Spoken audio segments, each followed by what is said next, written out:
Un sonido agudo y exigente de corneta atravesó el silencio del alba en los barracones de Fort Carson, arrancando a los soldados de un sueño breve e intranquilo. En las dependencias del 75º Regimiento de Rangers, un pelotón de 28 hombres, la mañana comenzaba mucho antes de que los primeros rayos de sol tocaran las cumbres dentadas de las montañas rocosas que se dibujaban en el horizonte. Las literas chirriaron al unísono y se oyeron los golpes sordos de las botas contra el suelo de madera. El aire se llenó al instante de los sonidos habituales de la maquinaria militar al despertar. Órdenes ahogadas, el clangor del metal, susurros rápidos. Los soldados, moviéndose con una destreza pulida por los años, se vestían con el uniforme de entrenamiento físico, camisetas grises, pantalones cortos negros y zapatillas deportivas. Pocos minutos después, la explanada frente a los barracones ya estaba ocupada por filas ordenadas.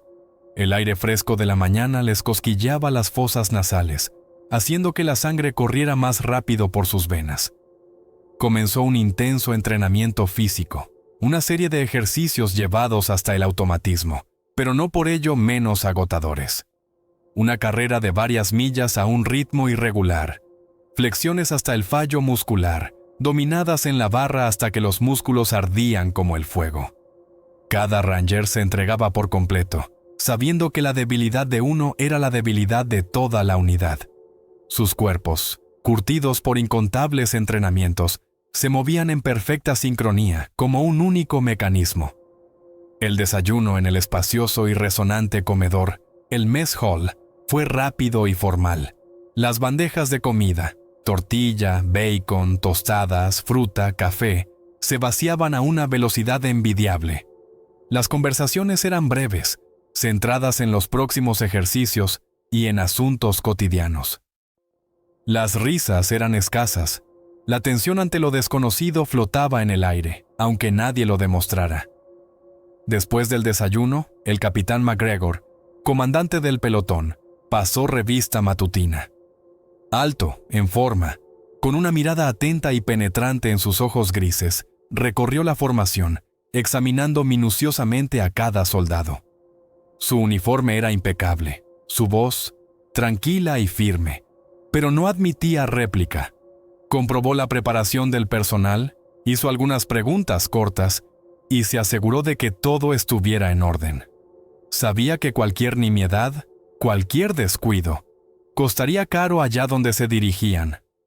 Más tarde, en la sala de operaciones, el Tactical Operations Center, el capitán McGregor y el sargento mayor Frank Evans recibieron las últimas instrucciones del mando del batallón.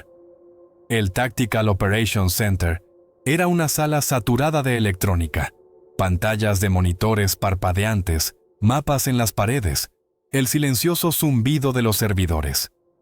La premisa del ejercicio era la estándar para este tipo de entrenamientos: búsqueda y vigilancia de la actividad de un grupo terrorista simulado, práctica de operaciones autónomas en condiciones de silencio de radio. El área de operaciones designada era el Parque Nacional Espina del Diablo, sector Gamma 7. El mando hizo especial hincapié en la extrema complejidad del terreno montañoso y en el hecho de que las anomalías magnéticas características de la región crearían serios problemas de comunicación. La preparación para el ejercicio se convirtió en una forma de conocer mejor al equipo. El capitán McGregor, a pesar de su calma exterior, sufría internamente por un error reciente en las maniobras anteriores. Aquel error, trivial a primera vista, le había costado a su pelotón tan solo una calificación de satisfactorio, pero para él, perfeccionista y comandante exigente, equivalía a un fracaso. Ahora estaba decidido a demostrar su competencia y la de sus hombres. El sargento mayor Evans, un veterano de varias campañas con el rostro surcado de arrugas y curtido por los vientos de la montaña, revisó personalmente el equipo de cada soldado.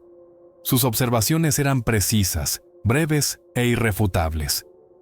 No se le escapaba ningún detalle, desde la correcta disposición de la mochila hasta el estado de los cordones de las botas.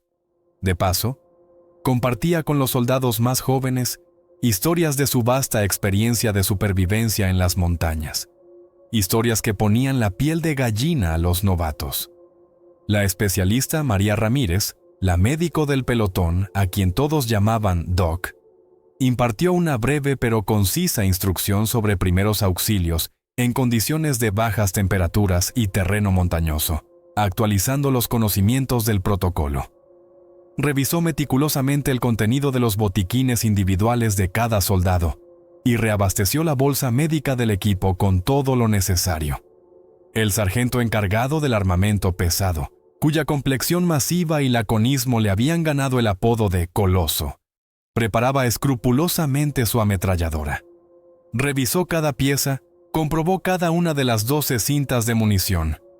Su silencio se compensaba con la confianza que emanaba cuando sostenía su potente arma. El especialista Leo O'Connell, el operador de radio del pelotón, apodado Sparks, probaba las radios portátiles y el terminal satelital. Negó con la cabeza varias veces, expresando su preocupación por el pronóstico desfavorable de la actividad solar, que según él, afectaría seriamente la calidad y el alcance de la comunicación. El soldado de primera clase Jimmy Miller, el más joven del pelotón, a quien tradicionalmente llamaban el novato, revisaba nerviosamente su equipo por enésima vez, tratando de no pasar por alto ningún detalle, bajo la mirada estricta y evaluadora del sargento mayor Evans. Su nerviosismo era palpable. Sus manos temblaban ligeramente mientras ajustaba las correas de la mochila. En la armería, impregnada del olor a grasa y metal, los soldados recibieron y revisaron minuciosamente sus armas.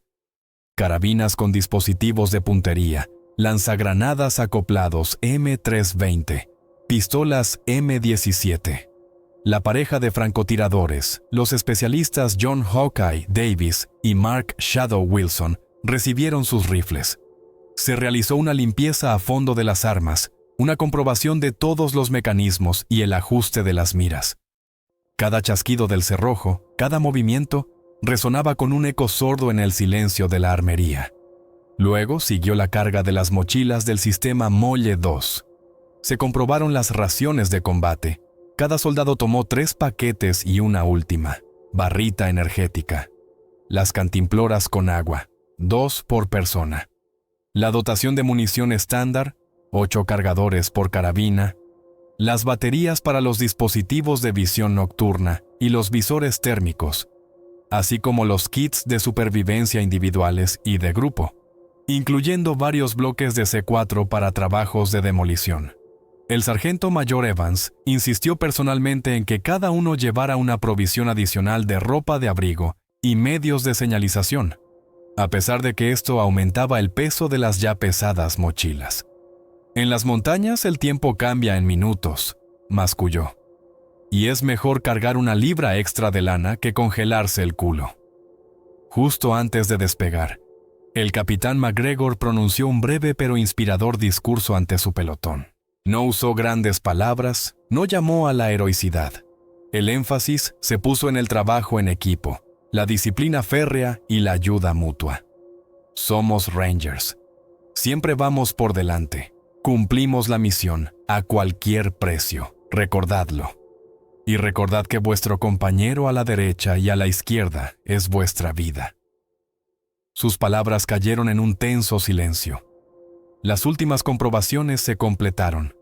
El pelotón estaba en plena disposición de combate en la pista del aeródromo de campo. Esperaban la llegada de un helicóptero de transporte Chinook. A su alrededor reinaba ese silencio especial y tenso que siempre precede al inicio de una operación, interrumpido solo por las órdenes cortas y secas de los sargentos y los sonidos del equipo que se revisaba. En el aire flotaba una clara sensación de una prueba inminente y seria, y cada soldado, de pie bajo el cielo bajo y gris, lo sentía en su propia piel. El rugido ensordecedor de los motores turboeje y la potente vibración del fuselaje anunciaron la llegada del helicóptero Chinook. Sus rotores gemelos levantaban polvo y hierba seca de la pista mientras aterrizaba pesadamente, listo para recibir a las tropas. Los Rangers, agachados bajo la fuerza de las corrientes de aire, ocuparon rápidamente sus asientos dentro del espacioso compartimento de carga. La pesada rampa se elevó con un silbido hidráulico, aislándolos del mundo familiar del fuerte. El vuelo transcurrió en medio de un ruido ensordecedor, que hacía imposible cualquier conversación normal. La vibración de los motores recorría todo el cuerpo, resonando en los dientes. Los soldados estaban sentados en silencio, sujetos a sus asientos, cada uno sumido en sus propios pensamientos. Algunos revisaban sus armas, otros simplemente miraban al vacío, tratando de mantener la calma ante lo desconocido. Entre los pilotos en la cabina y el capitán McGregor, en el compartimento de carga, se intercambiaban mensajes cortos y codificados por el intercomunicador. Discutían las condiciones meteorológicas en la zona de desembarco. Los informes de reconocimiento indicaban la rápida aproximación de un frente frío, lo que complicaría seriamente la misión. El helicóptero volaba bajo sobre el terreno accidentado, siguiendo las curvas del relieve para evitar ser detectado. El desembarco se realizó mediante fast rope, descenso rápido por cuerda, en una zona premontañosa de difícil acceso, elegida para dificultar al máximo la aproximación del enemigo simulado. El Chinook se mantuvo suspendido sobre una pequeña plataforma relativamente plana, rodeada de un denso bosque y afloramientos rocosos, a una altura de unos 60 pies. Uno tras otro, los Rangers, con todo su equipo, se deslizaron por las gruesas cuerdas, sus movimientos rápidos y precisos. Apenas tocaron el suelo, se apartaron a los lados, tomando posiciones y proporcionando cobertura a los siguientes. En pocos minutos, todo el grupo, los 28 hombres, estaba en tierra. El helicóptero, tras una inclinación de su masivo fuselaje a modo de despedida, ganó altura bruscamente y desapareció tras la cresta más cercana. Se hizo el silencio, roto solo por el ruido del viento en las copas de los árboles y la respiración pesada de los soldados. El capitán McGregor ordenó inmediatamente organizar un perímetro de seguridad. Sparks, el operador de radio del pelotón, desplegó su antena portátil e intentó establecer una conexión estable con la base en Fort Carson. Tras varios minutos de intentos infructuosos, informó a McGregor que la señal era muy débil y se interrumpía constantemente. Las anomalías magnéticas de las que nos advirtieron no son una broma, Capi, dijo, quitándose los auriculares. Apenas se abre paso. El pelotón avanzó por la ruta asignada, adentrándose en el terreno salvaje e intacto del Parque Nacional. Se movían en la formación de combate estándar en cuña, que proporcionaba el máximo sector de visión y la capacidad de reaccionar rápidamente a una amenaza desde cualquier dirección. El capitán McGregor y el sargento mayor Evans iban en cabeza, examinando cuidadosamente el terreno. Coloso, con su ametralladora, ocupaba una posición en el centro del grupo, su arma lista para abrir fuego en cualquier momento.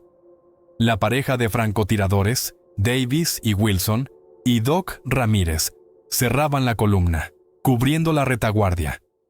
Los soldados mantenían estrictamente los intervalos establecidos entre ellos. Cada uno controlaba su sector de vigilancia. La comunicación por radio a través de los auriculares tácticos consistía en informes cortos y secos. Sector despejado. Movimiento a la derecha, a las 2 en punto, un ciervo, macho grande. Pendiente adelante, ángulo de 30 grados, rocosa. El bosque se volvía cada vez más denso. El sol apenas se filtraba a través de las tupidas copas de abetos y pinos centenarios. Bajo sus pies, crujían las ramas secas y las agujas de pino del año anterior. Las primeras señales alarmantes no tardaron en aparecer. En el suelo húmedo y arcilloso junto a un pequeño arroyo, el grupo descubrió unas extrañas huellas de patas. El sargento mayor Evans, que había crecido en los bosques de Montana y conocía las costumbres de los depredadores locales como la palma de su mano, las estudió larga y atentamente, arrodillándose. Frotó la tierra entre sus dedos, la olió. Finalmente, levantó la cabeza, su rostro serio. Esto no es un lobo, constató con voz sorda. Son huellas demasiado grandes. Miren la distancia entre los dedos y el tamaño de las garras, y la profundidad con la que están impresas en la tierra. El peso de esta bestia es simplemente descomunal para un lobo, incluso para el más grande.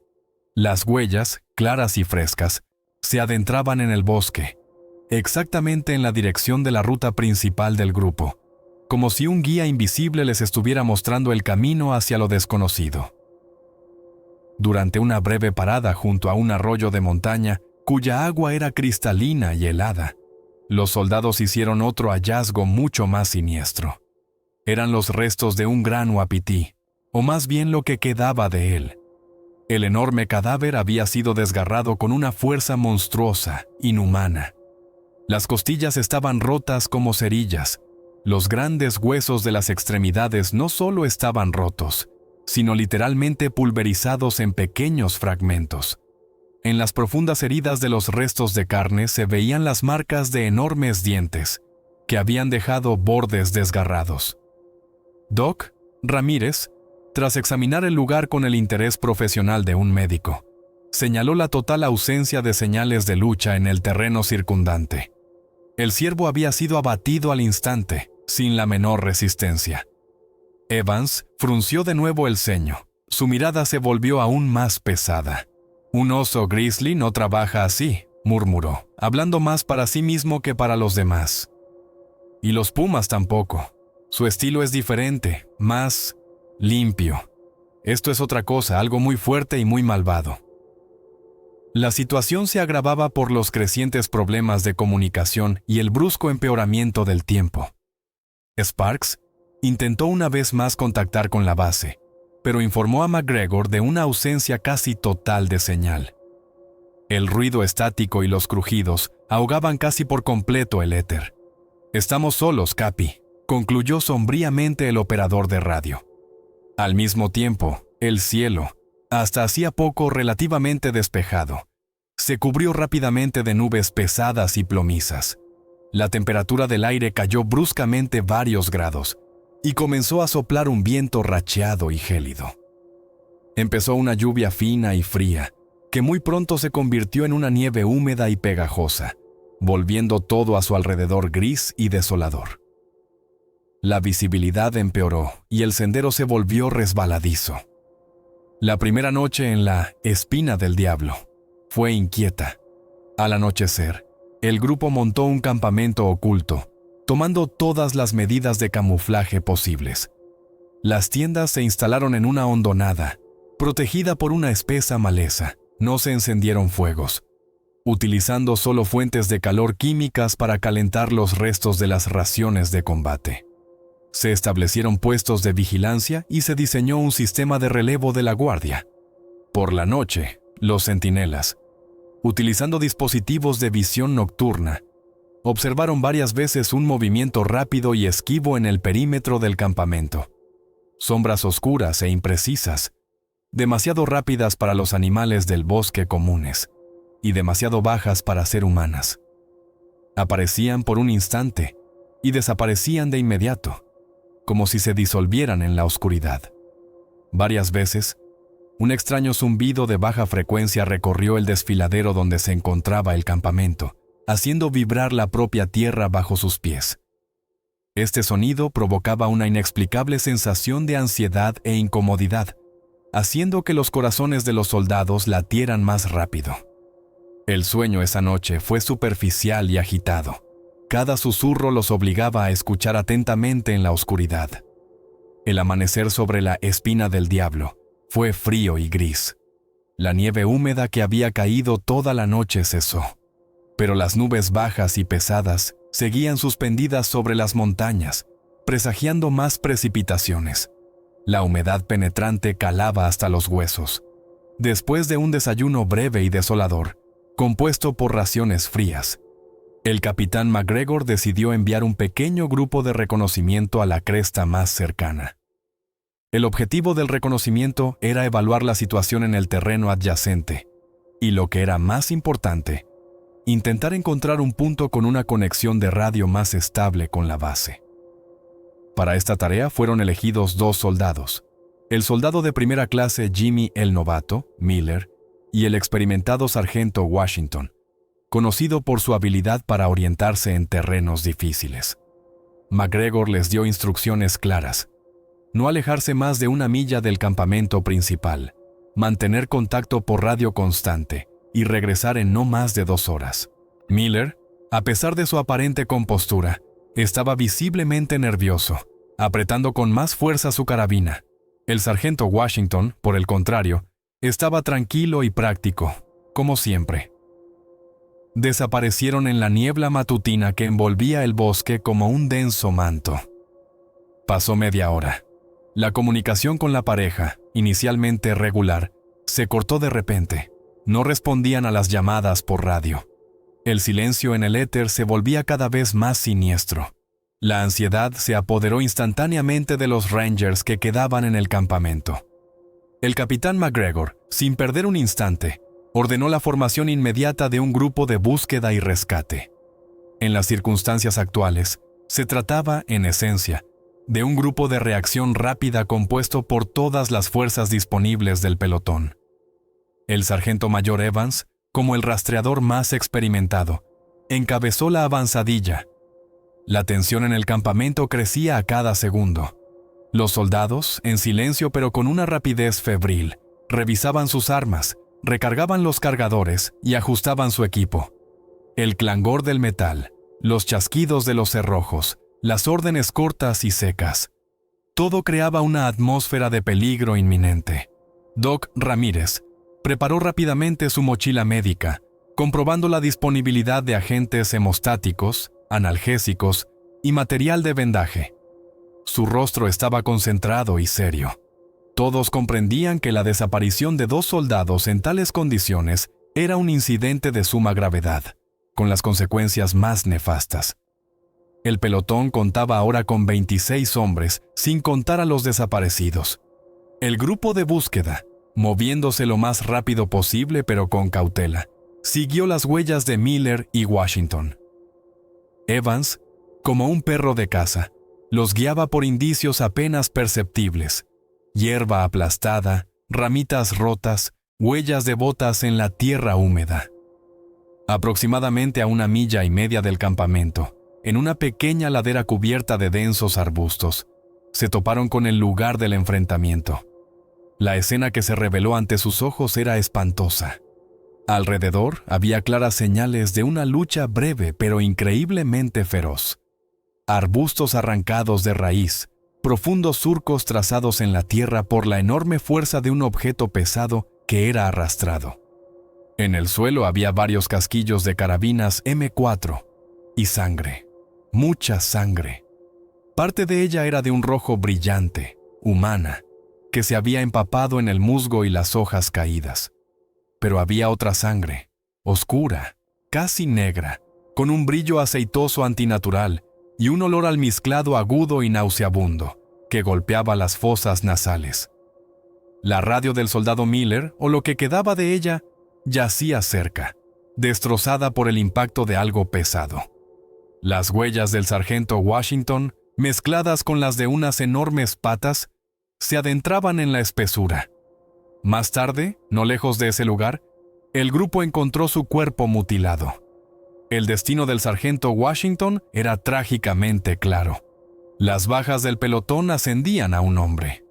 De repente, Evans notó otras huellas, apenas distinguibles, una bota arrastrándose y gotas de sangre que se alejaban del sendero principal hacia una pequeña grieta entre las rocas.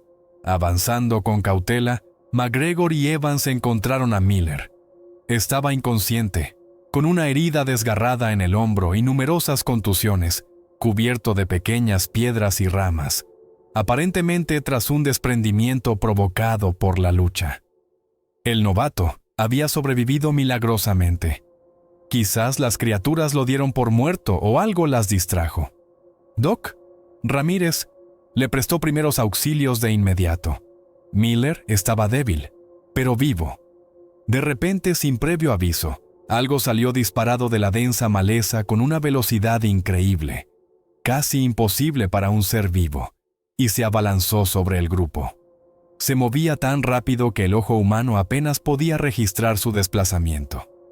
Era una criatura enorme y musculosa, que recordaba vagamente a un lobo, pero del tamaño de un pequeño oso grizzly. Su pelaje gris oscuro, casi negro, áspero y enmarañado. Tenía en algunas partes un extraño brillo metálico. Sus ojos, muy separados y hundidos, ardían con una luz ambarina salvaje, casi roja, en la que no había ni rastro de razón, solo furia y hambre primigenias. De su hocico abierto sobresalían unos colmillos increíblemente largos y afilados como cuchillas, y en sus poderosas patas brillaban unas garras gruesas y curvadas, capaces de desgarrar la carne y triturar los huesos. Los Rangers, actuando por puro instinto, perfeccionado hasta el automatismo por incontables entrenamientos, abrieron al instante un fuego huracanado. El aire se rasgó con los secos estallidos de las carabinas. Las balas estándar del ejército de sus carabinas, diseñadas para penetrar objetivos protegidos, rebotaban en algunas partes de la piel de la criatura y entraban superficialmente en su cuerpo, sin causar daños serios visibles. La criatura, a pesar de los múltiples impactos, ni siquiera ralentizó su ataque. Derribó al soldado Fisher, que estaba en el flanco, y con un gruñido le mordió el brazo, desgarrando la tela del uniforme y la carne. Un grito de dolor y terror se ahogó en el estruendo de los disparos. ¡Coloso!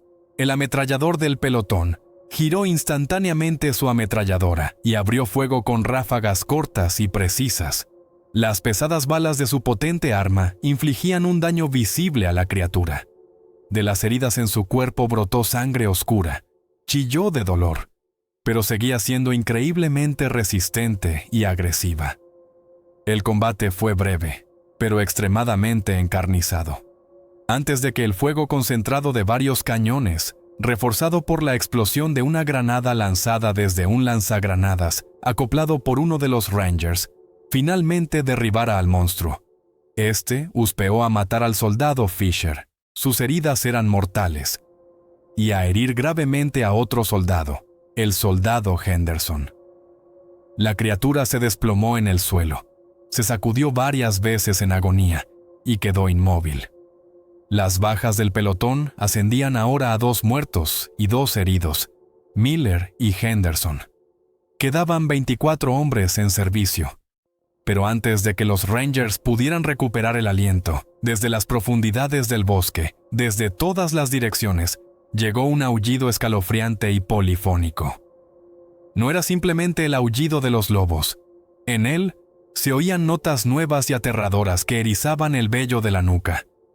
El capitán McGregor, evaluando la situación al instante y comprendiendo que se enfrentaban a un enemigo numéricamente superior y desconocido, ordenó una retirada táctica inmediata hacia una posición más ventajosa para la defensa. «Cojan a los heridos y el cuerpo de Fisher. ¡Rápido! ¡Retirada!». Zrenia su voz ahogó el eco de los disparos. Ya en una posición temporal y relativamente segura, mientras Doc Ramírez atendía a Miller y al gravemente herido Henderson, el capitán McGregor y el sargento mayor Evans examinaron rápidamente el cadáver de la criatura abatida. Lo que vieron los dejó en shock. Doc Ramírez, a pesar del horror vivido, constató con meticulosidad profesional numerosas anomalías, una increíble densidad del tejido muscular, que era duro como la piedra, la presencia bajo la piel en algunas partes del cuerpo, especialmente en la espalda y el cráneo, de extrañas placas óseas que formaban una especie de armadura natural. En las heridas desgarradas dejadas por las balas, se veían diminutas partículas metálicas brillantes, incrustadas en la carne de la criatura. El metal era parte de su organismo. McGregor miró a Evans con horror. Se hizo evidente.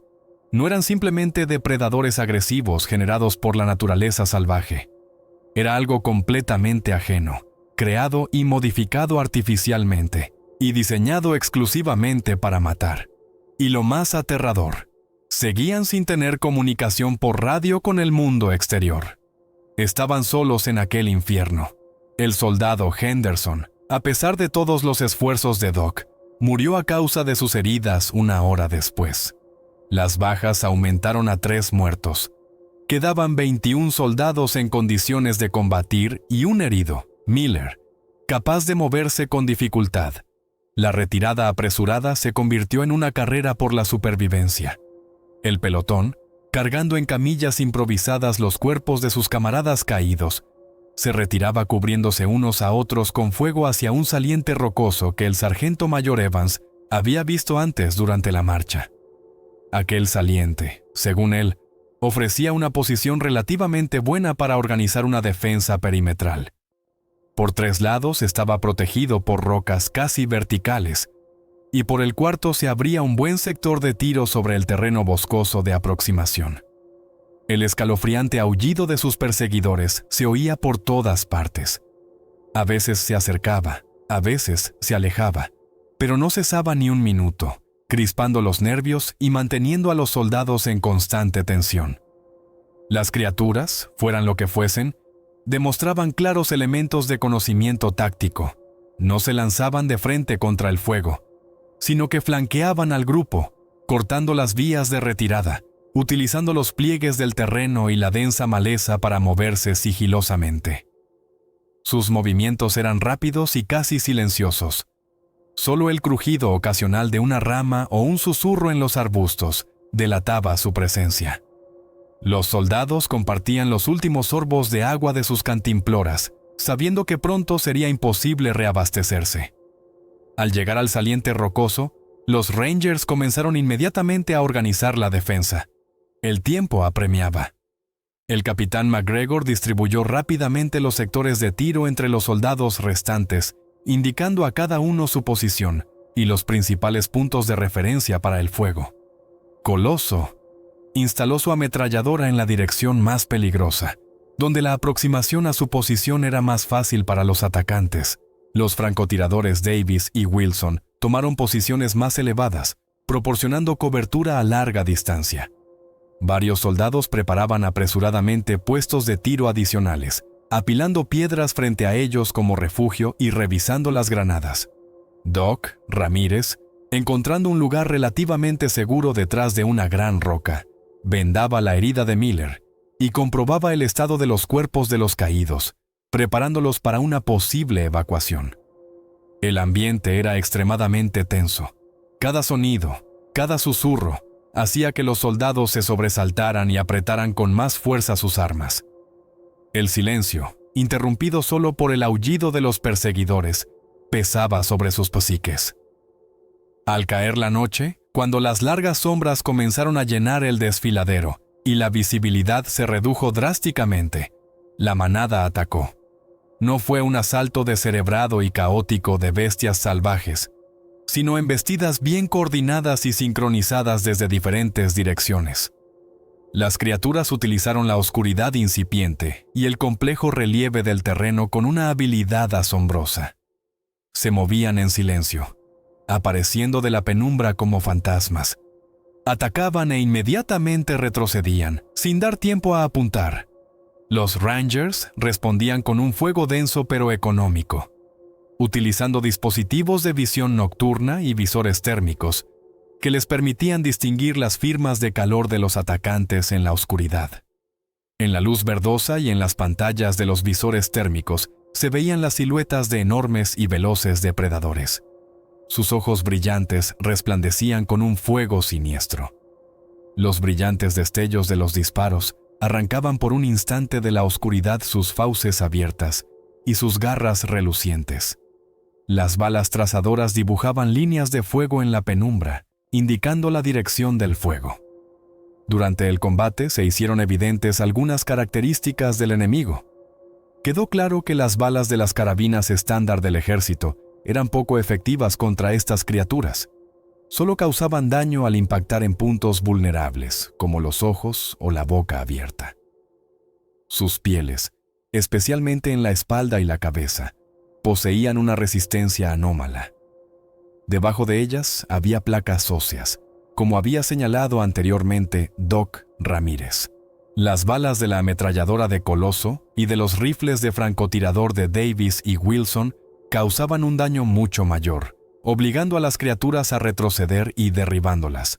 Las granadas de mano M67, lanzadas en medio de los atacantes, producían un fuerte efecto.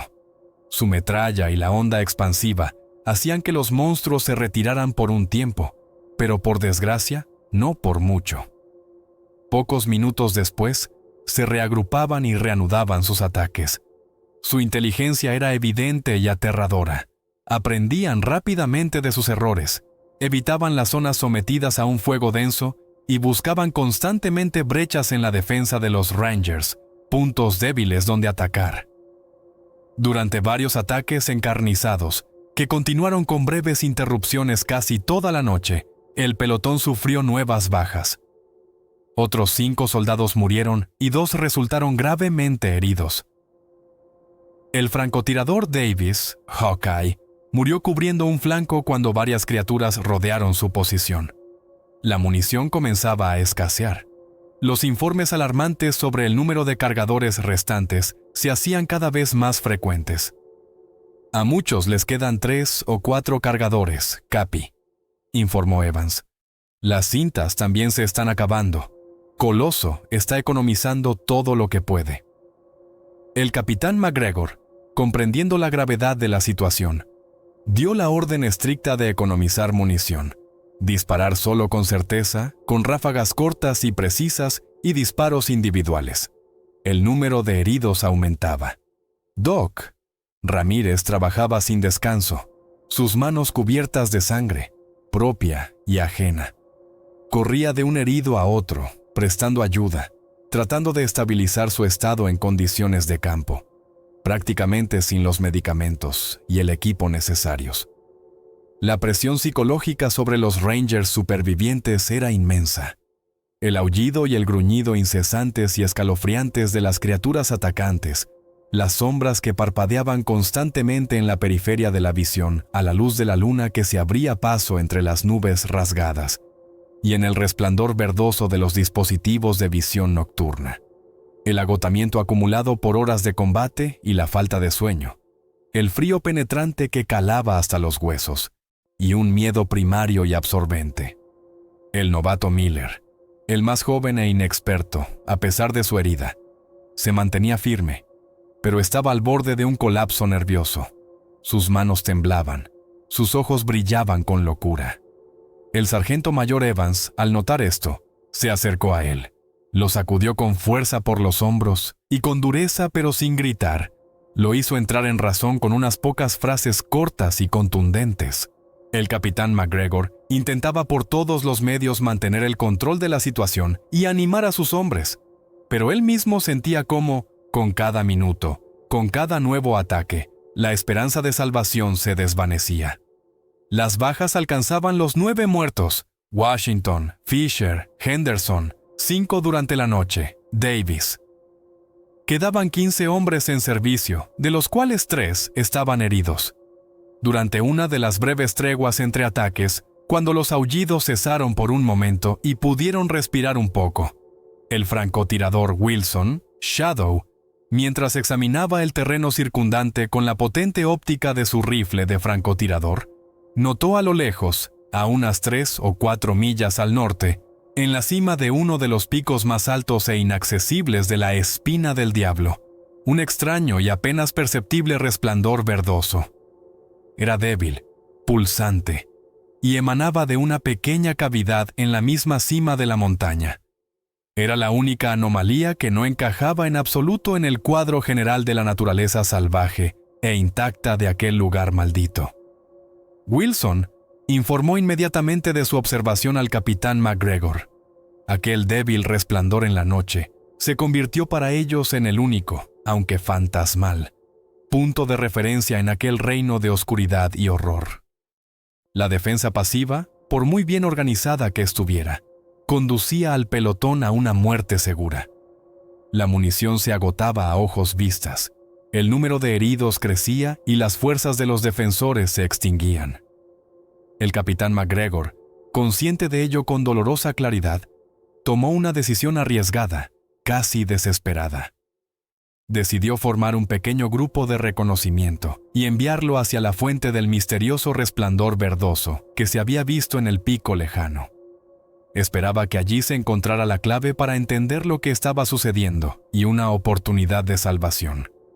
El grupo estaba compuesto por él mismo, como comandante, el sargento mayor Evans, cuya experiencia de supervivencia y conocimiento del terreno eran invaluables, el especialista Sparks O'Connell, el operador de radio, que llevaba consigo el equipo necesario para analizar señales electrónicas y fuentes de energía, y el francotirador Wilson, armado con un rifle de potente óptica y visor térmico, para proporcionar cobertura y observación a larga distancia. El resto del pelotón, la mayor parte, bajo el mando del sargento más experimentado que quedaba, el sargento Coloso, recibió la orden de mantener la posición defensiva actual en el saliente rocoso, economizando munición y repeliendo los ataques hasta el regreso del grupo de reconocimiento. Era un riesgo enorme, pero la inacción era aún peor. De los 15 que quedaban, 4 partieron en la misión de reconocimiento. 11 soldados, incluidos 3 heridos, se quedaron para mantener la defensa. Avanzar hacia el objetivo, elegido al azar por un débil resplandor en el horizonte, estaba plagado de peligros. El grupo de 4 hombres se movía con el máximo sigilo, utilizando todas sus habilidades de movimiento silencioso que les habían enseñado en el 75º Regimiento de Rangers. Se movían entre las sombras, evitando los espacios abiertos, escuchando cada susurro, examinando cuidadosamente cada arbusto y cada roca. El aire estaba cargado de tensión. Varias veces evitaron por milagro ser detectados por las patrullas de monstruos que merodeaban por el bosque.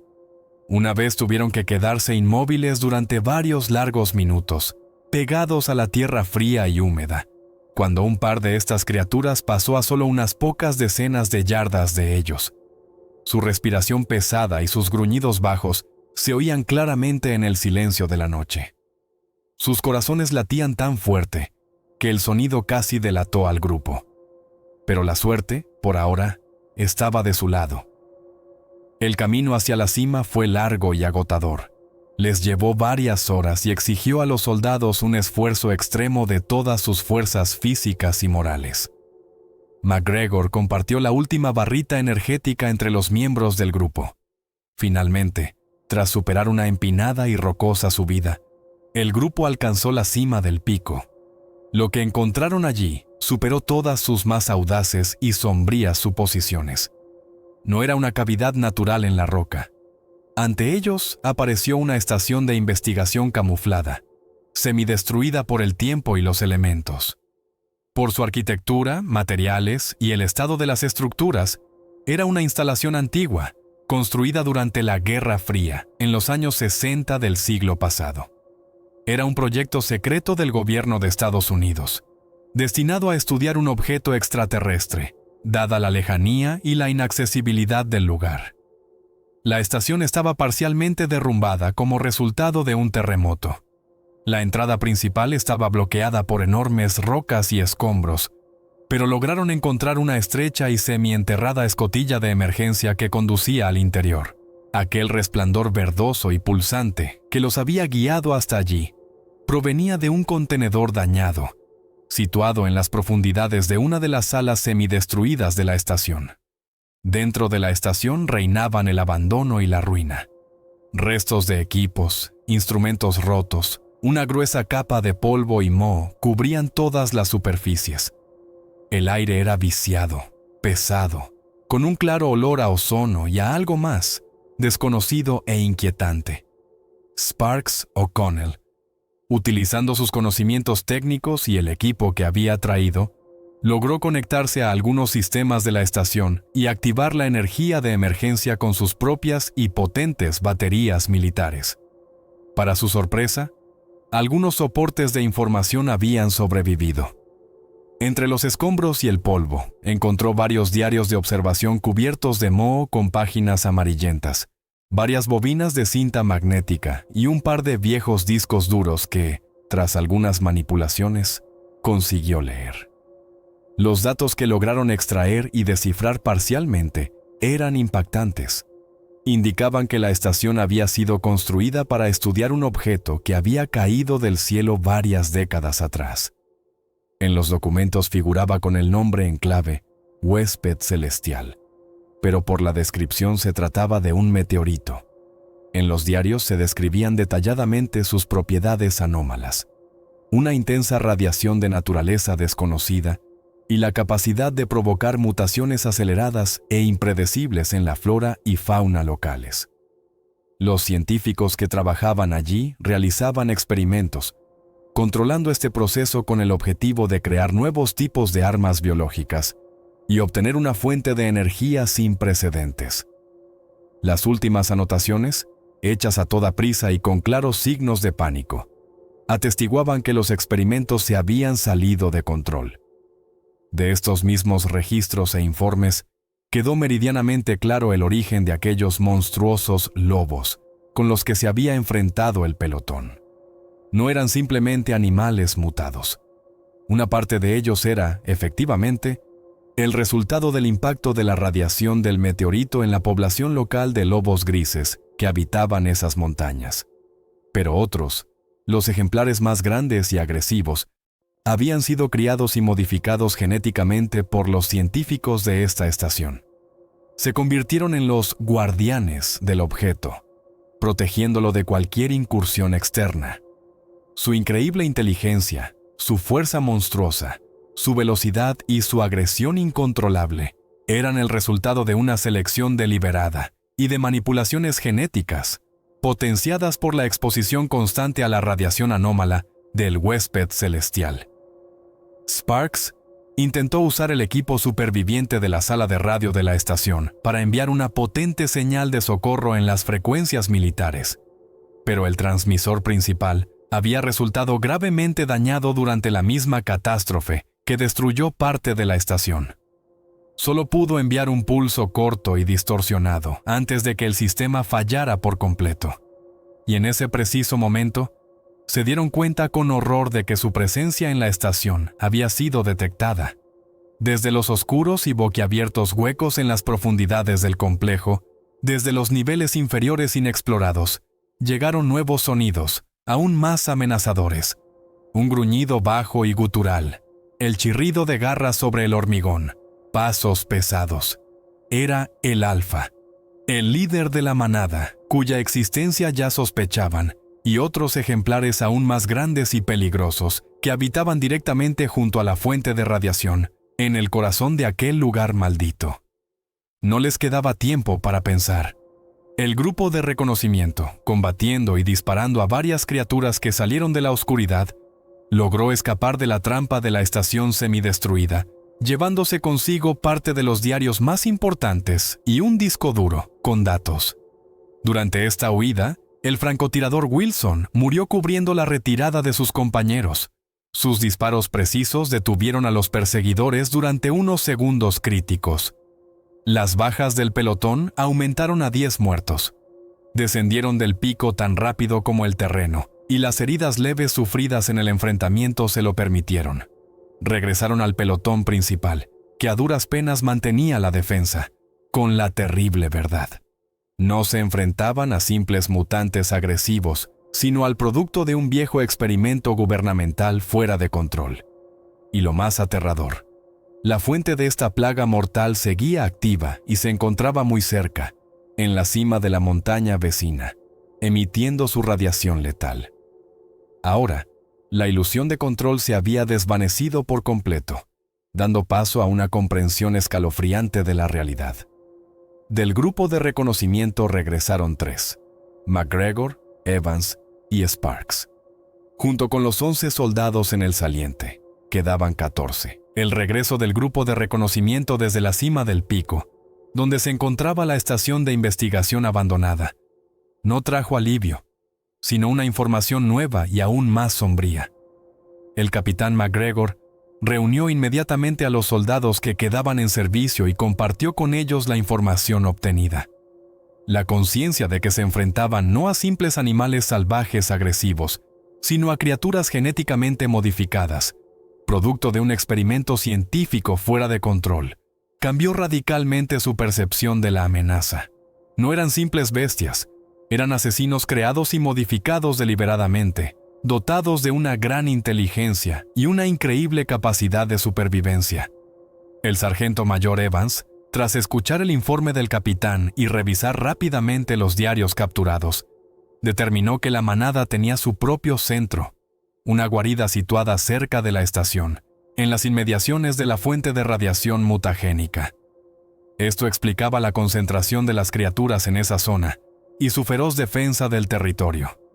Durante otro ataque a su refugio temporal, que siguió poco después del regreso del grupo de reconocimiento, y fue esta vez aún más deliberado, coordinado y brutal, los Rangers notaron un espécimen que destacaba notablemente entre los demás. No solo era considerablemente más grande que las otras criaturas, casi un tercio más, sino que también se distinguía por un pelaje de un color diferente, más oscuro, casi negro carbón, y su hocico y flancos estaban cubiertos de numerosas cicatrices, antiguas y recientes, testimonio de innumerables batallas. Pero la principal diferencia radicaba en su comportamiento. Este monstruo, al que los Rangers inmediatamente apodaron el Alfa, no se lanzaba a la batalla a tontas y a locas como los demás.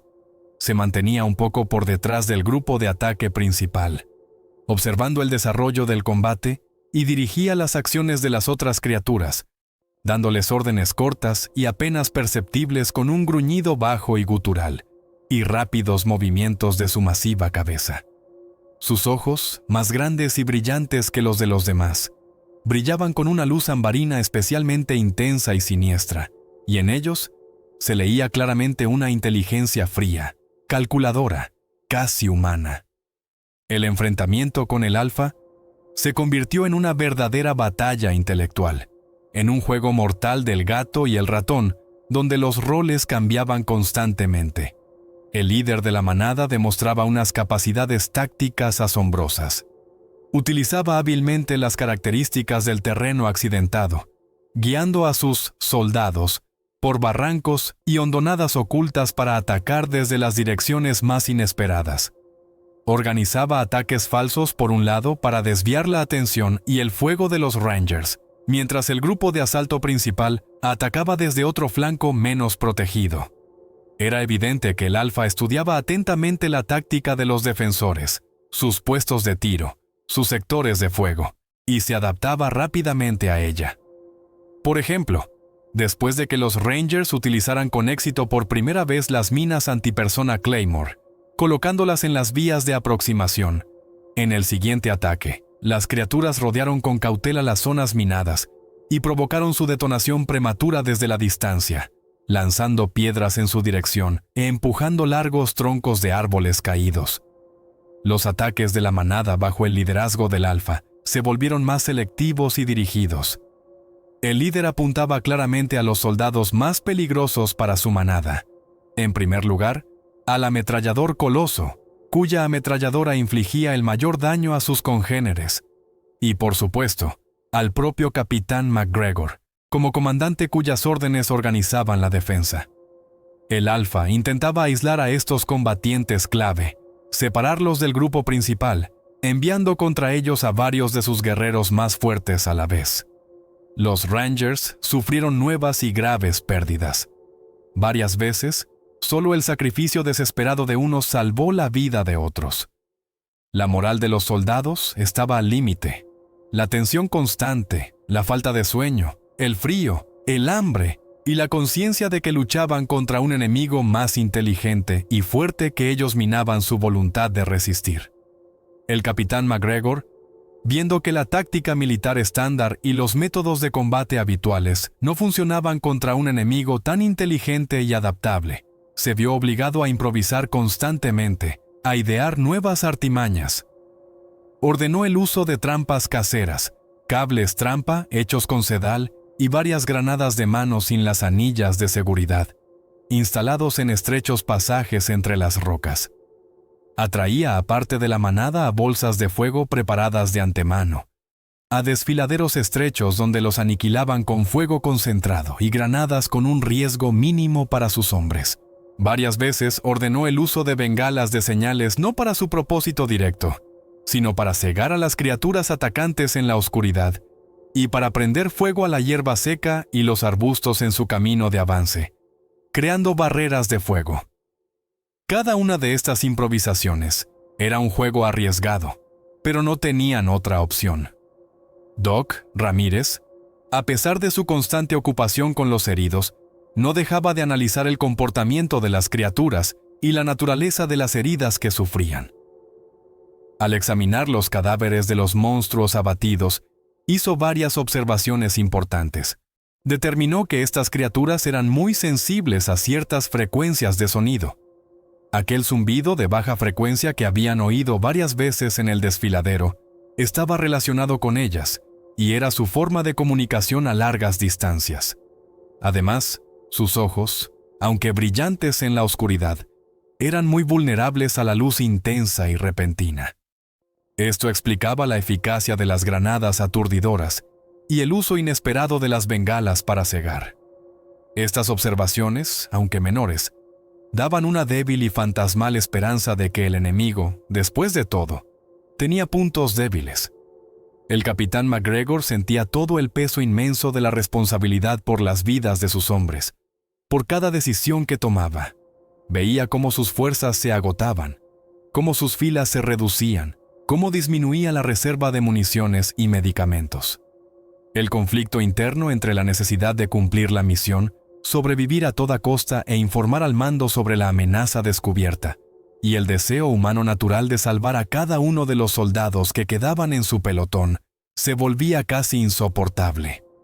Apenas dormía, estando constantemente de pie, controlando los puestos, animando a los soldados, pero su rostro demacrado y sus ojos hundidos delataban el grado extremo de fatiga y tensión interna.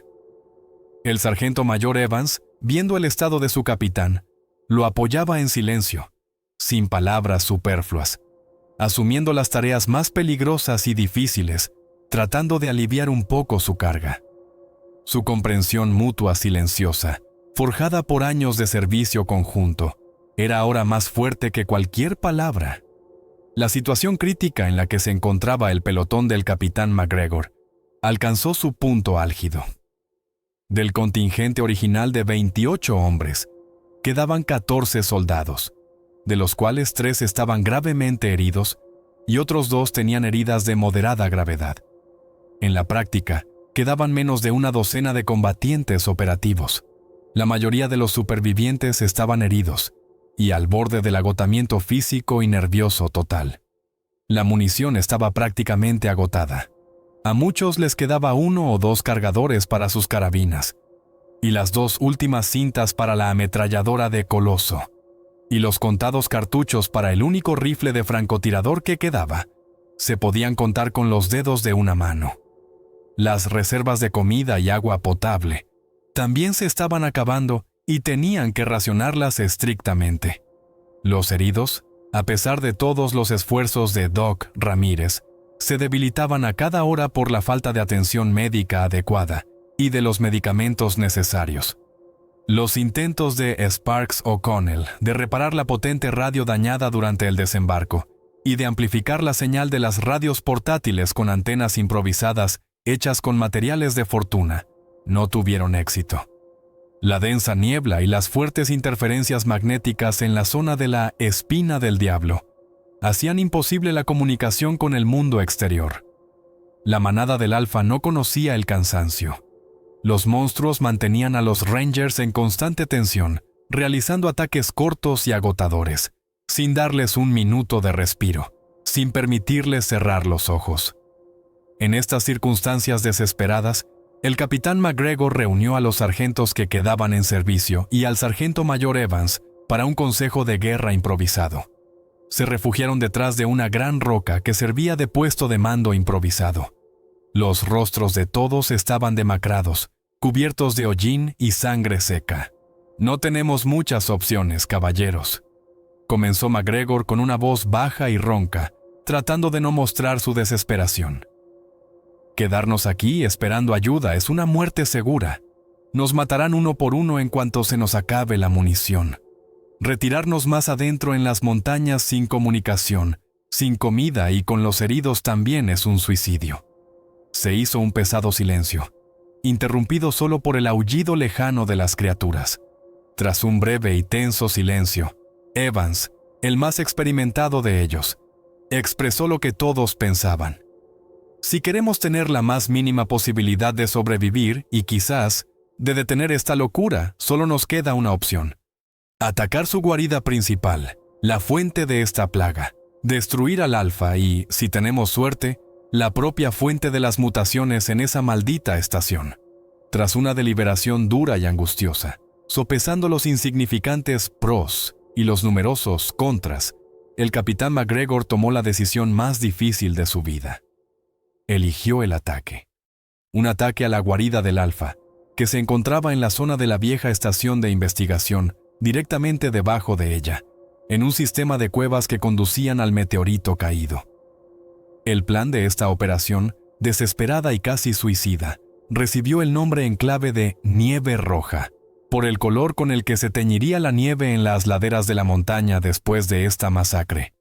Era, en esencia, una misión sin retorno, pero ofrecía la única, aunque minúscula, oportunidad de cambiar la situación, neutralizar la amenaza principal y ganar tiempo para salvar a los pocos que aún quedaban con vida. El sargento mayor Evans, al escuchar la decisión del capitán, asintió brevemente. «Estoy con usted, Capi», dijo con firmeza. «Mejor morir en el ataque, luchando, que ser acorralados y despedazados como animales indefensos». Sus palabras encontraron eco en los demás sargentos. La preparación para la última batalla, como todos comprendían, comenzó de inmediato. La munición restante, no más de 2 cargadores por carabina para la mayoría, las 2 últimas cintas para la M241 y un puñado de cartuchos de francotirador. Fue recogida de todos los soldados y redistribuida entre los que irían en el grupo de asalto.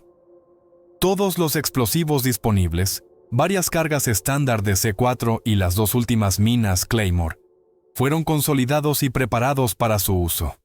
Doc, Ramírez, dejando a un lado por un momento sus instrumentos médicos, preparó jeringuillas con estimulantes, potentes fármacos militares capaces de dar fuerza por un corto tiempo y aliviar la fatiga de quienes irían al ataque. Los soldados que participarían en esta misión desesperada escribían en silencio cartas cortas y finales a sus seres queridos, guardándolas en los bolsillos del pecho. Alguien compartía el último cigarrillo, alguien el último sorbo de agua de la cantimplora. En el aire flotaba una atmósfera de sombría determinación y despedida. En ese momento, el especialista Leo Sparks O'Connell, el operador de radio del pelotón, comprendiendo que sus habilidades técnicas y conocimientos de radioelectrónica ya no podrían ayudar al grupo en la batalla que se avecinaba, se ofreció voluntario para una maniobra de distracción. Propuso usar las últimas baterías que le quedaban y algunas piezas del equipo de radio dañado para crear un potente impulso de radio y una señal sonora fuerte e intermitente, lejos de la ruta principal del grupo de asalto. Su objetivo era atraer la atención de parte de la manada y del propio Alfa, dando así al grupo principal preciosos minutos para abrirse paso hasta la guarida. Sparks comprendía perfectamente que esto era, en esencia, un billete de ida, que sus posibilidades de sobrevivir a tal maniobra eran nulas, pero estaba dispuesto a sacrificarse por sus camaradas. Su muerte significó la pérdida del 11º soldado. Quedaban 13. El capitán McGregor aceptó con pesar la propuesta de O'Connell. Dio las últimas órdenes, distribuyó los roles en el grupo de asalto. El grupo de asalto estaba formado por 7 personas: el capitán McGregor, el sargento mayor Evans, el sargento Coloso, Doc Ramírez, el soldado Miller y otros 2 de los soldados más resistentes, el cabo Chen y el soldado Jackson. Se decidió dejar a los heridos graves, aquellos que aún podían moverse con ayuda, en un refugio relativamente seguro, con una pequeña cobertura de los 3 soldados restantes, en condiciones de combatir, que apenas tenían munición. Su tarea era resistir el mayor tiempo posible. Debían intentar huir en otra dirección a la menor oportunidad. McGregor estrechó la mano de Sparks, lo miró a los ojos y dijo una sola palabra: Gracias. No se necesitaron más palabras. El grupo de asalto avanzó en silencio hacia el siniestro pico, donde les esperaba el corazón de las tinieblas. Poco después de la partida del grupo principal, Sparks O'Connell activó su dispositivo casero. Un potente y caótico estallido de interferencias de radio en todas las frecuencias y una señal de alta frecuencia fuerte, intermitente y estridente atrajeron efectivamente la atención de una parte considerable de la manada. Los Rangers, que ya se habían alejado a una distancia considerable, oyeron cómo los aullidos y gruñidos de los monstruos se desplazaban hacia la fuente del sonido. Sparks O'Connell murió cumpliendo su último deber, pero dio a sus compañeros minutos preciosos y una oportunidad para cumplir su desesperada misión. Su sacrificio no fue en vano. Al mismo tiempo, el grupo de 6 personas que quedó atrás, incluidos los heridos, fue atacado y completamente aniquilado por las criaturas, sin tener tiempo de oponer una resistencia seria. Las bajas del pelotón ascendieron a 17 personas. Ahora, toda la esperanza recaía únicamente en los 7 miembros del grupo de asalto. El grupo de asalto restante, liderado por el capitán McGregor, se abría paso combatiendo hacia la estación de investigación abandonada, bajo la cual se encontraba la guarida del Alfa. Ahora no se movían sigilosamente, sino todo lo contrario, lo más rápido posible, utilizando la táctica de fuego y maniobra. Las pocas criaturas que no se distrajeron con la heroica maniobra de Sparks, junto con las que ya regresaban de allí, intentaron interceptarlos en las laderas de la montaña. Los Rangers respondían con ráfagas cortas y precisas, tratando de no dejarse rodear, economizando cada cartucho. El camino hacia la cima estaba sembrado de cuerpos de monstruos abatidos y casquillos de sus carabinas. El aire estaba lleno del olor a pólvora, sangre y el hedor almizclado y penetrante que emanaba de las criaturas. Cada paso se daba con un esfuerzo enorme. Los pies se hundían en la nieve y el barro. Los pulmones ardían por la falta de oxígeno en la altitud.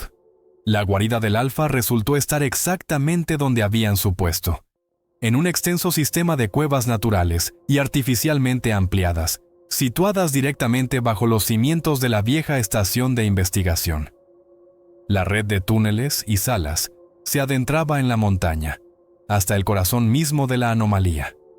Un enorme y fundido trozo de roca de origen extraterrestre, el mismo meteorito, que todavía emitía un débil pero perceptible resplandor verdoso y no terrenal, y un calor enfermizo. Las paredes de las cuevas estaban cubiertas de una extraña sustancia orgánica y viscosa, un hongo que también fosforecía débilmente en la oscuridad. Por todas partes yacían los huesos roídos de las numerosas víctimas de estas criaturas, animales, y como los Rangers comprendieron con horror, humanos, incluidos los restos de algunos de sus compañeros desaparecidos. El aire en las cuevas era pesado, viciado, saturado del mismo olor almizclado y nauseabundo, pero aquí era mucho más concentrado, casi insoportable. El Alfa, comprendiendo rápidamente que su guarida principal estaba siendo atacada, utilizó todo su conocimiento del intrincado sistema de pasadizos y cuevas subterráneas. No los esperó en la entrada, sino que prefirió tenderles una serie de emboscadas en pasajes estrechos y en las intersecciones de los túneles. Hacía caer rocas sobre sus cabezas, utilizando secciones inestables de las bóvedas, y separaba al pequeño grupo de asalto para aniquilarlos uno por uno. El combate se desarrollaba en condiciones de visibilidad extremadamente limitada. Los Rangers usaban linternas tácticas acopladas a sus armas y los restos de carga de los dispositivos de visión nocturna, pero las criaturas se orientaban perfectamente en la oscuridad total. Sus ojos brillantes parpadeaban desde todas partes. El sonido de los disparos en el espacio cerrado de las cuevas era ensordecedor. El eco se reflejaba múltiples veces en las paredes, creando una cacofonía. En uno de estos enfrentamientos, murieron el cabo Chen y el soldado Jackson, luchando espalda con espalda. Las bajas del pelotón ascendieron a 19 personas. En el grupo de asalto quedaban 5: McGregor, Evans, Coloso, Ramírez y Miller. En uno de esos túneles estrechos y sinuosos, cuando el grupo se retiraba bajo la presión de varias criaturas especialmente grandes, Coloso, el sargento ametrallador, quedó aislado del resto. Cubriendo la retirada de sus compañeros, se quedó solo contra 4 monstruos enfurecidos. Su ametralladora rugía, escupiendo torrentes de fuego y plomo, hasta que la última cinta se quedó sin munición. El chasquido del cerrojo vacío sonó en el silencio subsiguiente como una sentencia de muerte. Pero Coloso no se rindió. Arrojó la inútil ametralladora y, con un grito de furia, se abalanzó sobre la criatura más cercana con solo un cuchillo de combate en la mano.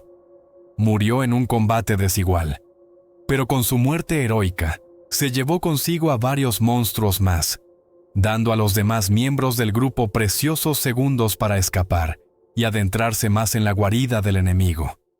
Su último grito resonó durante mucho tiempo en sus oídos.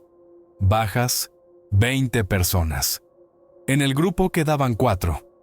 Antes de llegar al propio Alpha, los Rangers tuvieron que enfrentarse a su guardia personal. Varios ejemplares especialmente grandes, fuertes y feroces que protegían los accesos a su Sala del Trono, la cueva central donde se encontraba la fuente de radiación. Cada uno de estos combates se libró al límite de las fuerzas y capacidades humanas. La munición escaseaba cada vez más, las fuerzas se agotaban. Doc Ramírez, dejando a un lado su mochila médica, luchaba ahora codo con los hombres, usando la carabina de uno de sus camaradas caídos. Su rostro estaba desfigurado por la furia y la desesperación. En uno de estos desesperados enfrentamientos, cuando el Alfa lideró personalmente el ataque de sus lugartenientes, intentando cortar el camino hacia el meteorito, el sargento mayor Frank Evans resultó gravemente herido. Se interpuso para proteger al capitán McGregor del golpe mortal de la garra de una de las criaturas, recibiendo toda su fuerza. Las monstruosas garras le desgarraron el costado y el pecho. ¡Doc! Ramírez, bajo un fuego huracanado, se lanzó hacia él, intentando prestarle primeros auxilios, pero una sola mirada a la herida fue suficiente para comprender que era mortal. La sangre brotaba a borbotones de las arterias desgarradas, inundando el suelo de la cueva.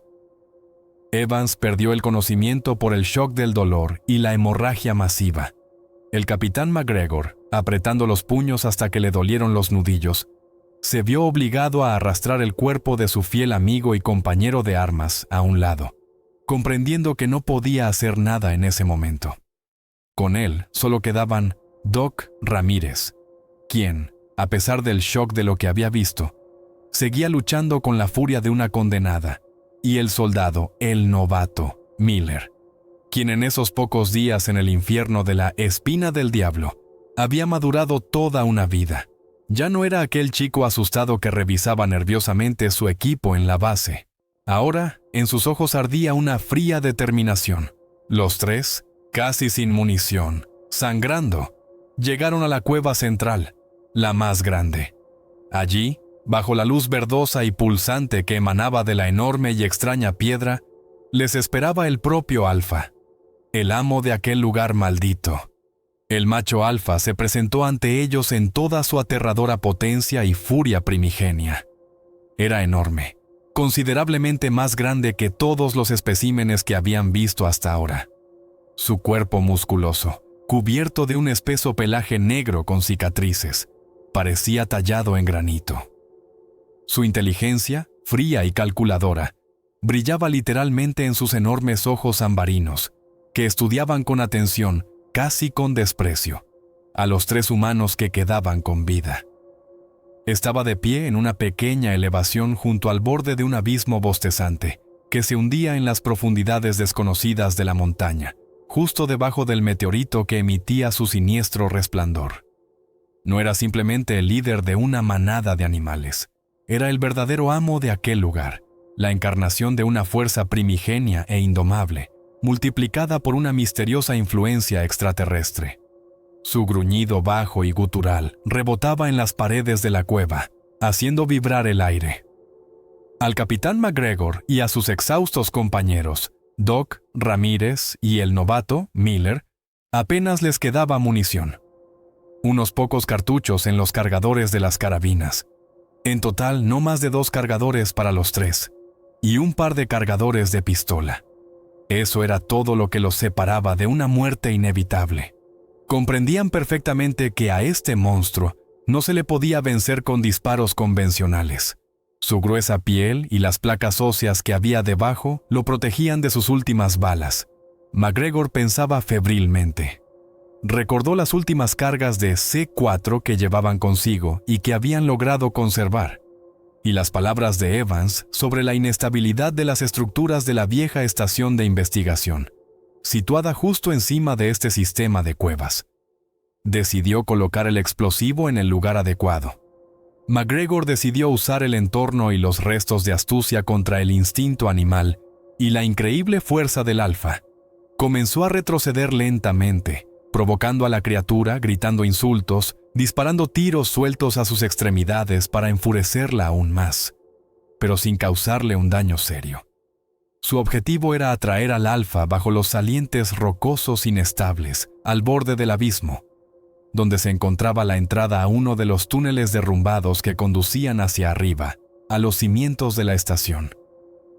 Doc, Ramírez, utilizando sus profundos conocimientos de la anatomía de los seres vivos, incluso de unos tan monstruosos, susurraba a McGregor y a Miller los puntos vulnerables en el cuerpo del alfa, cuando éste se exponía por un momento durante sus ataques furiosos, pero todavía cautelosos. En ese momento, cuando el alfa se preparaba para lanzarse al ataque decisivo, desde las profundidades de uno de los túneles laterales, de donde acababan de salir, se oyó una explosión ensordecedora. Era el sargento mayor Evans. Recuperando la conciencia por un breve y agónico instante, consciente de su destino y viendo a las criaturas acercarse a él, con sus últimas y sobrehumanas fuerzas activó las granadas que le quedaban y la última carga de C4 que había logrado preparar. La explosión fue de tal magnitud que parte del túnel se derrumbó, bloqueando el paso y cortando la retirada del alfa, además de destruir a varios de sus lugartenientes que no pudieron acudir en su ayuda. Esta explosión también debilitó gravemente al propio alfa. La onda expansiva y los fragmentos de roca que salieron despedidos lo alcanzaron, ya que rugió furiosamente y perdió el equilibrio por un momento. Frank Evans murió, llevándose consigo a sus enemigos y dando una oportunidad a sus compañeros. Bajas del pelotón, 21 personas. Ahora ya no era un tiroteo, sino una lucha feroz y desesperada al borde de la supervivencia. McGregor, aprovechando la confusión del alfa tras la explosión, se lanzó hacia adelante. El novato Miller, actuando ya como un soldado experimentado, lo cubría con el fuego de su carabina, apuntando a los ojos y a las zonas desprotegidas del hocico de la criatura. McGregor usó todo lo que tenía a mano: el cuchillo de combate que sacó de la funda de su chaleco, la bayoneta acoplada a su carabina, un pesado tomahawk táctico que siempre llevaba consigo en misiones como esta. Lanzaba piedras a la cara del alfa, intentando desviar su atención.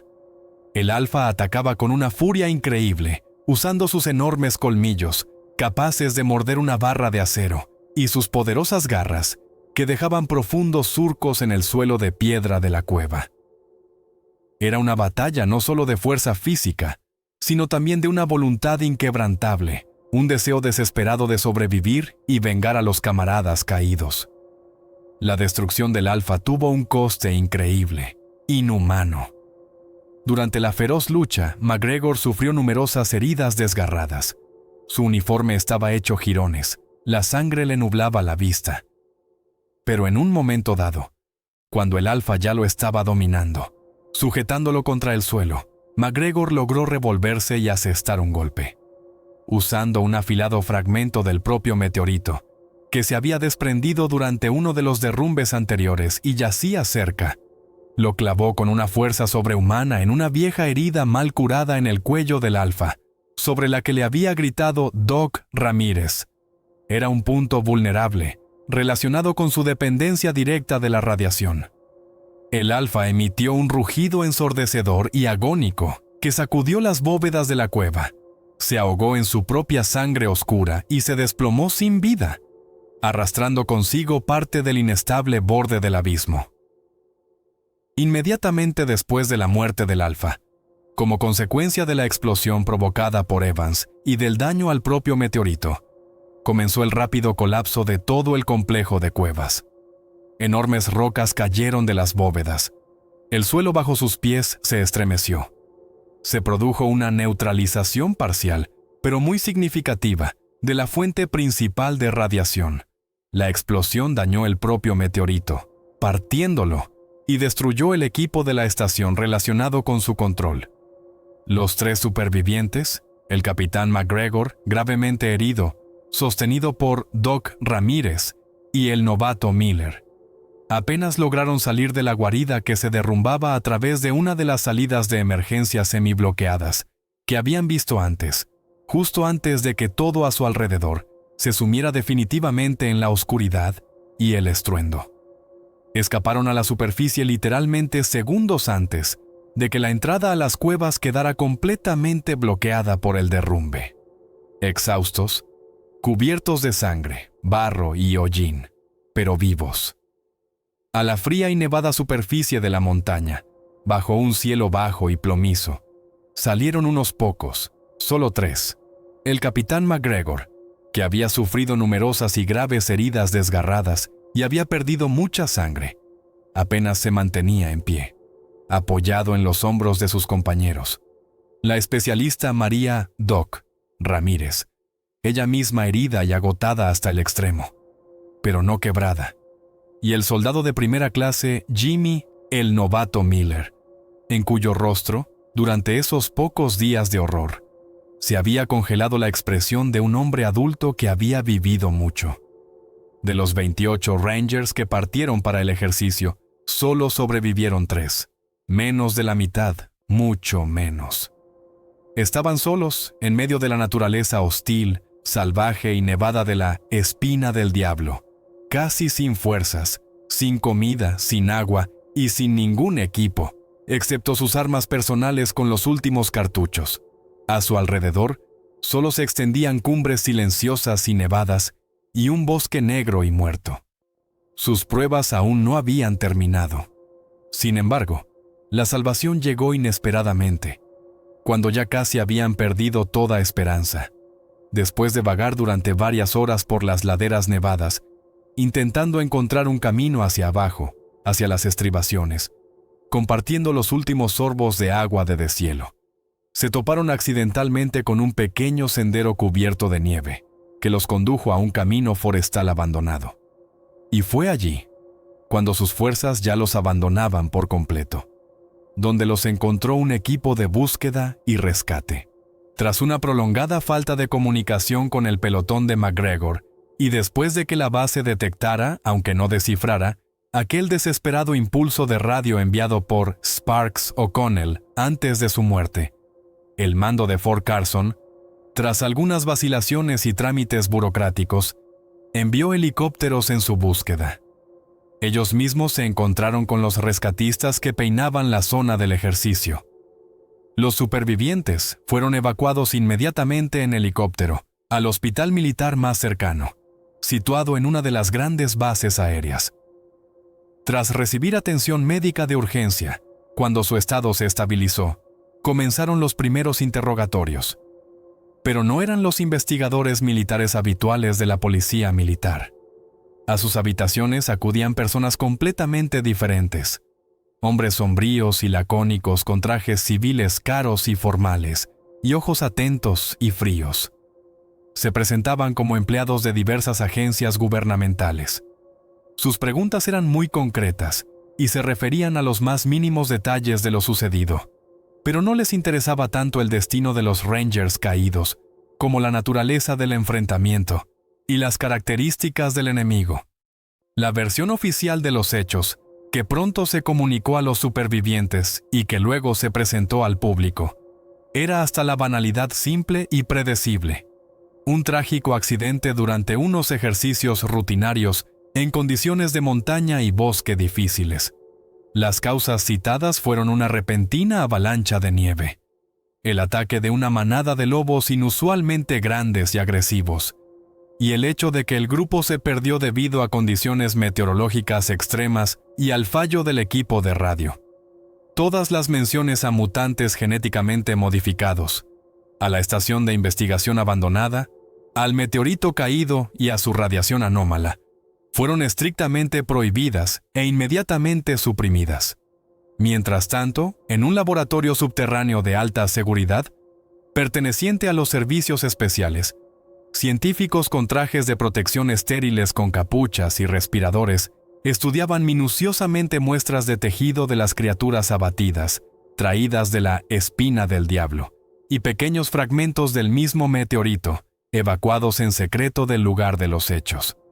Uno de los científicos, mirando los indicadores de los instrumentos y la imagen en el microscopio electrónico, pronunció con una voz baja y pensativa, dirigiéndose a su colega: un potencial de adaptación increíble, una velocidad de regeneración fenomenal, resistencia a los daños.